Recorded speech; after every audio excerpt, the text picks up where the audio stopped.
Hello students, हमारा आज का टॉपिक है adjustment of capital under the chapter retirement of A partner.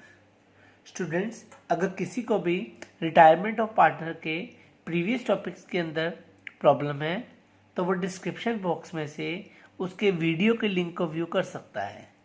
आज की क्लास के अंदर हम एडजस्टमेंट ऑफ कैपिटल के फर्स्ट केस को और सेकंड केस को समझेंगे और ये दोनों केस हम इकट्ठे ही समझेंगे ताकि आपको कंफ्यूजन क्रिएट ना हो। स्टूडेंट, एडमिशन ऑफ पार्टनरशिप के जैसे रिटायरमेंट के अंदर भी एडजस्टमेंट ऑफ कैपिटल की सिचुएशन आती है। इसके अंदर बड़ी सारी सिचुएशंस आती हैं। इसमें सबसे पहली सिचुएशन है when total capital of the new firm is given. जब पार्टनर रिटायर हो जाएगा और जो रिमेनिंग पार्टनर्स बच जाएंगे उनकी आपको टोटल कैपिटल सब में गिवन होगी। जैसे मान लीजिए 3 पार्टनर्स थे ए बी सी। अब ये 3 पार्टनर में से मान लीजिए बी रिटायर हो गया तो आपके पास रिमेनिंग पार्टनर बचे ए और सी। तो आपको ए एंड सी की टोटल कैपिटल कितनी होगी न्यू फर्म में वो गिवन होगी। ए और सी की न्यू फर्म में टोटल कैपिटल कितनी होगी वो आपको सम के अंदर गिवन होगी। आपको बस उसको डिस्ट्रीब्यूट करना सीखना है कि वो न्यू पार्टनर्स में कैसे डिस्ट्रीब्यूट होगी। जैसे हमारे एग्जांपल में ए और सी थे तो ए और सी में वो जो टोटल कैपिटल थे न्यू फर्म की वो कैसे डिस्ट्रीब्यूट होगी ये हमने सीखना है।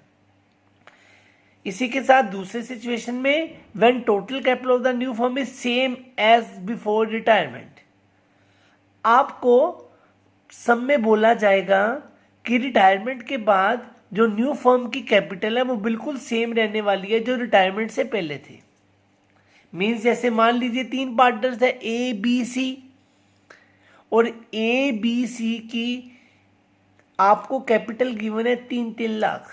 तो टोटल बन गया स्टूडेंट्स 9 लाख, 3 लाख ईच। तो तीनों को प्लस करके बन गया 9 लाख। अब मान लीजिए बीच में से बी फिर से रिटायर हो गया तो अब जो न्यू कैपिटल नई फर्म की होगी वो भी 9 लाख ही रहेगी जो तीनों पार्टनर्स का टोटल था। और वो न्यू पार्टनर्स आपस में कैसे डिस्ट्रीब्यूट करेंगे वो हम सीखेंगे। जब भी आपको ये दोनों सिचुएशन में से कोई भी सिचुएशंस आएगी स्टूडेंट तो आपको ये नीचे लिखे हुए स्टेप्स ही फॉलो करने हैं। या आपको टोटल कैपिटल न्यू फर्म की गिवन होगी या सब में बोला जाएगा कि जो न्यू फर्म की कैपिटल है वो बिल्कुल सेम है जो रिटायरमेंट से पहले कैपिटल थी फर्म की। दोनों सिचुएशंस में ये वाले स्टेप्स आपको फॉलो करने हैं। स्टूडेंट, स्टेप 1 है calculate the adjusted capital of remaining partners. जो पार्टनर रिमेनिंग रह गए हैं उनकी एडजस्टेड कैपिटल कैलकुलेट करो। स्टूडेंट जो आपकी एडजस्टेड कैपिटल है आप ये कैसे कैलकुलेट करोगे? एडजस्टेड कैपिटल कैलकुलेट करने के लिए आपको कैपिटल अकाउंट की क्रेडिट साइड में से जो भी कैपिटल अकाउंट की डेबिट साइड में था वो माइनस करना पड़ेगा। तो आपके पास कैलकुलेट होके आ जाएगा adjusted capital. How to calculate the adjusted capital? जो भी क्रेडिट में बैलेंस था उसमें से डेबिट के बैलेंसेस माइनस कर देने हैं जहां से आपकी रिमेनिंग पार्टनर की एडजस्टेड कैपिटल कैलकुलेट होके आ जाएगी। अब स्टूडेंट इसके बाद सेकंड काम है जो आपको नए फर्म की कैपिटल गिवन होगी या बोला होगा जो पुरानी कैपिटल थी वही ये नई वाली कैपिटल है। तो उस केस में अब स्टेप 2 में आपने क्या करना है, टोटल कैपिटल को रिमेनिंग पार्टनर में डिस्ट्रीब्यूट कर देना है न्यू प्रॉफिट रेशियो में। आपको टोटल कैपिटल को डिस्ट्रीब्यूट कर देना है न्यू प्रॉफिट रेशियो में और उसको शोन कर देना है as a closing capital. Capital account में वो टू बैलेंस कैरीड डाउन लिख देना है उसको। जो भी आपकी टोटल कैपिटल होगी उसको न्यू प्रॉफिट रेशियो में बांटो और उसको आप as a closing capital show कर दो। क्लोजिंग कैपिटल का मतलब टू बैलेंस कैरीड डाउन में कैपिटल अकाउंट में शो कर दो।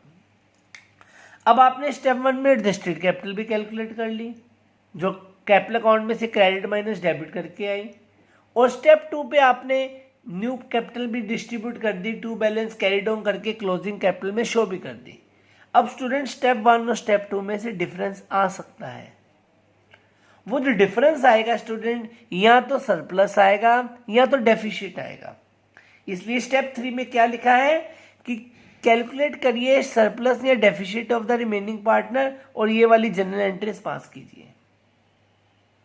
अब स्टेप 1 और स्टेप 2 का डिफरेंस लेना आपको, और अगर पहली सिचुएशन में अगर एडजस्टेड कैपिटल न्यू कैपिटल से कम है, मतलब स्टेप 1 स्टेप 2 से छोटा है, तो उस केस में पैसे आएंगे तो एंट्री आएगी cash account debit to partner capital account. जो पार्टनर की भी adjusted capital new partner capital से कम होगी, आप उसको एंट्री पास कर दोगे cash account debit to partner capital account with respective name of that partner. वो उतने पैसे लेके आ जाएगा। लेकिन सब में ऐसी सिचुएशन भी आ सकती है कि जो आपकी स्टेप 2 है वो छोटा है स्टेप 1 से, या step 1 is bigger than step 2। Second situation में if adjusted capital is more than new capital, जो आपकी एडजस्टेड कैपिटल है वो न्यू कैपिटल से ज्यादा है, तो उस केस में रिस्पेक्टिव पार्टनर को आपको पेमेंट करनी पड़ती है, और पेमेंट करने के टाइम पे कैश जाएगा और जो पार्टनर को पैसे मिलने हैं वो डेबिट हो जाएगा।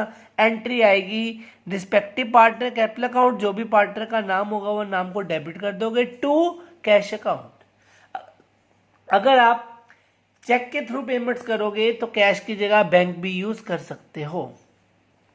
Student, this is all about adjustment of capital case 1 and case 2। Hope आप सबको समझ आ गया होगा। Thank you.